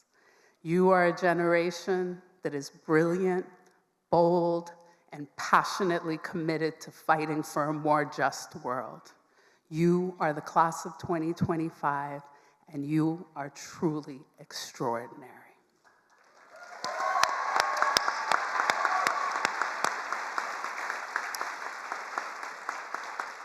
So, to conclude acknowledging and thanking all those who have helped make today possible, let me now get to the most crucial acknowledgement of them all. Graduates, there is no one who has vested more in enabling you to make it here today than your families and loved ones. Your parents, your grandparents, your siblings, your godparents, all those who have traveled to be here with you, as well as those who can't physically be here, but who have invested and sacrificed so much to make this day possible. So graduates, please join me in giving the biggest round of applause for all of your family and loved ones who have helped you make it here today.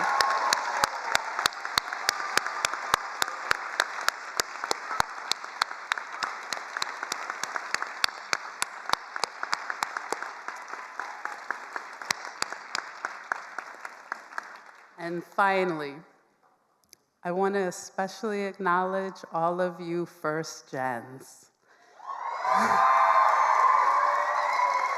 Those of you who have fulfilled the dream of being the first in your families to graduate from college. Can all of you first generation students please stand so that you and your families can be recognized for this enormous achievement?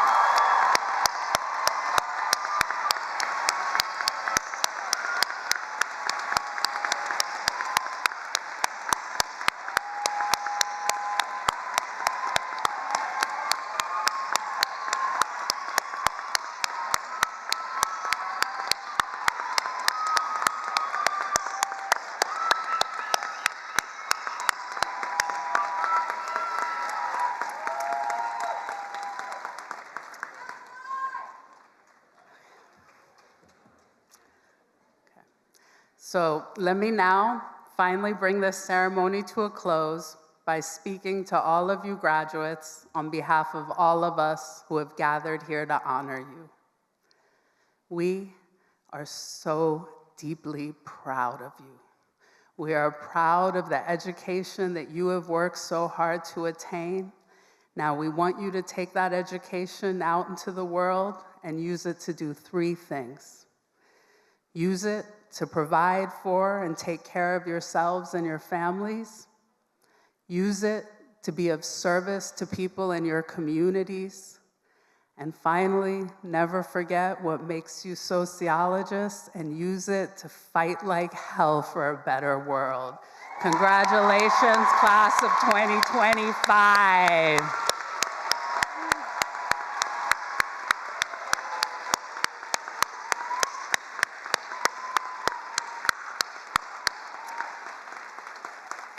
So we now bring this ceremony to an end, and the faculty are now going to recess row by row through the two middle aisles. The graduates will follow after the faculty, and audience members, please remain seated until all of the graduates have left the auditorium.